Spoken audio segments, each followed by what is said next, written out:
On the 24th of May, we had a PlayStation showcase, but honestly, I was expecting something better. I thought maybe we could see something about the Wolverine game that Insomniac are developing, or Death Stranding 2, but I guess they wanted the main focus to be on Spider-Man. Also, I wish there could have been one or two PC release announcements too. I was hoping for the Ghost of Tsushima to come to PC, but it looks like we will have to wait longer. Even though the PlayStation showcase could have been better, we still have a few games to talk about. And the first one is Spider-Man 2. There were some leaks that said the game would be released in September 2023. Although they didn't give a certain month at the showcase, they said it will come in fall 2023, so we can assume that the leaks were correct. Also, thankfully, we saw some decent gameplay alongside the cinematics. When the trailer started in a forest, I thought it might have been Wolverine, but then we saw our new villain, Kraven the Hunter, and then the New York City map, so there was no doubt it was Spider-Man 2. The map of New York will be bigger in the second game, so we will have a bigger playground. And it will also be a good reason to play with two different Spider-Man. In the trailer, Peter Parker says he can't make it to summer in time, so we switch to Miles Morales. It looks like different missions will require a different Spider-Man or sometimes both, and when we are just swinging around, it will be up to us to pick either of them. And I guess it wouldn't be wrong to say it looks similar to GTA 5's character swapping system. Also, of course, the biggest news is Peter Parker will have a symbiote suit and it looks amazing. Looks like Insomniac did a good job of implementing Venom into the game. I don't know how long we will be able to play with the symbiote suit and its powers, but since it makes Peter a more aggressive and bad person, at some point I assume Miles would help Peter to get rid of Venom. All I hope is that point would come really late in the game because it looks so much fun to play with it. Another interesting thing we saw in the trailer was the web wings that both Spider-Man had. We will be able to glide and it will provide a speed boost when we are swinging around NYC. I believe the developers will use the SSD power of PS5 without any hesitation. And the graphics look improved too, especially in indoor areas. The lights and details look better than the previous game. Overall, the things we saw made me happy and excited, but there is only one thing that I'm not sure if Insomniac games will improve, and that's the quality of the side content. I really hope that they will bring a variety of content for the side missions. Playing Spider-Man is fun and Insomniac did an amazing job with the first game, but if you'd ask me, the biggest problem with the first game was the side content. We keep doing the same things even in the DLCs. I think the game deserves more creative side content and hopefully they can do even better in the second game. One last thing about Spider-Man 2, the game is PS5 exclusive, at least for now, but I guess it is safe to say Spider-Man 2 will come to PC at some point, but it would take 2-3 years. Another big reveal was MGS3 Remake. There have been rumors about it, and in the showcase a brief cinematic scene confirmed that Metal Gear Solid 3 Snake Eater will have a remake. Players were expecting it to be PS exclusive, but it was revealed it won't be PS exclusive. Xbox and PC owners will able to play the MGS3 Remake too. We don't have a release date or further details yet, but even the confirmation is enough to make us happy. If it's gonna be a successful remake, we could also see other MGS games as remakes too. We had a new trailer for Assassin's Creed Mirage and we got a release date. The game will be released on the 12th of October. We know that Mirage will have a smaller map and offer a shorter experience than Valhalla. It's not a bad thing, by the way. Even though I like the map and gameplay of Valhalla, I believe it became too repetitive after some point. So a shorter game with a smaller map is actually a relief for me. The trailer gave us hints about the gameplay. Compared to the previous games, it looks like there will be more parkour and running on the rooftops, and hiding from enemies by blending in the crowds or environment will be more important. Also, since it is Ubisoft, I don't know if there would be a downgrade, but in the trailer graphics look really nice too. Let's hope they'll keep it that way. Ubisoft said they want to return to the roots of the franchise with Mirage, and we will see how successful they'll do that on October the 12th. We also saw more things about Alan Wake 2. The graphics look amazing and the over-the-shoulder camera angle makes the game more tense. We will be able to play the game on the 17th of October, but the most exciting thing was the part when we saw Sam Lake aka Max Payne. Since both Alan Wake and Max Payne franchises are from Remedy Entertainment and we know that there will be a Max Payne remakes, players got excited about a possible crossover, but it's not the case. Sam Lake will play Alex Casey, an FBI agent in Alan Wake 2. There were also new IPs too, and one of them was Phantom Blade Zero. It is an action RPG game. The art style and combat style made me think it's a new Souls-like game, but we don't have any information about it. But from the trailer we can say it has a dark fantasy setting with a blend of Chinese kung fu and steampunk and fast-paced close-range combat action that looks impressive. The game won't be exclusive to PlayStation. We don't have a release date or a Steam page, but when you visit the website of the game there are Steam and Epic Games Store logos too. So at least it's for sure that game will come to PC. It looks like an exciting game, so don't forget to subscribe to stay updated about the release date and more details. They also showed the new trailer for Final Fantasy XVI. I've never been a Final Fantasy fan, I just just never got into it, but I know it's one of the most awaited games. As an ignorant of Final Fantasy games, all I can say is everything looks so epic and exciting even for someone like me. On June 22nd, the game will be released worldwide and I might also give it a try. Let me know in the comments if you're waiting for Final Fantasy XVI, and please inform me if I should know more about the characters and the setup of the game. Another game that made me happy to see was Dragon's Dogma II. The first game was a successful RPG, but I believe it didn't get the attention it deserved. The second game looks good and definitely made me add it to my list of games to follow. For now, we don't have a release date, but the only thing that is confirmed is all PS, Xbox and PC players will be able to play it. Bungie, the creators of Halo and Destiny, came up with a new sci-fi PvP shooter game called Marathon. We knew that Sony wanted to have their own game to compete with Call of Duty and Battlefield. They acquired Bungie and finally we saw their first game under the roof of Sony Entertainment. I don't know if they can actually compete with Call of Duty or Battlefield with a sci-fi shooter, but since it is Bungie, it always deserves a chance and open mind. Marathon will be on PS5, Xbox Series X and S, and PC with full crossplay and cross-save features. Again, we don't have a release date, but if you're into PvP shooters, you should keep an eye on this one. The other games that caught my eye were Sword of the Sea, Neva and Ultros. Sword of the Sea is from the developers of Journey. It has a similar vibe to Journey 2. To be honest with you, it looks like Journey with better graphics and faster movements, and that's enough to make me interested. I'll definitely play it when it's released. Neva is also similar to a game almost all of us have played or at least heard of. Neva is a new story from the developers of Gris. The art style look almost identical. As a person who liked Gris, I want to try Neva too. And the last one I want to talk about is Ultros. Ultros is a 2D action adventure with platform and Metroidvania elements. It takes place in a psychedelic environment. It looks interesting and tempting to explore, but I worry that it might be too tiring to look at such an overwhelmingly colorful and busy background all the time. I hope they will find the right balance. The game doesn't have a certain release date, but it's planned to be released in 2024. Even though I had higher expectations, the PlayStation Showcase still gave us some games to talk about. I'm a PC gamer, so seeing games that can come to PC made me happy, but I think PlayStation should provide more exclusive games for the players. Let me know what you think about the showcase in the comments. Did you like the games you saw, or you were expecting something better too?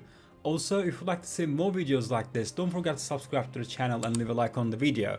Take care and see you in the next one.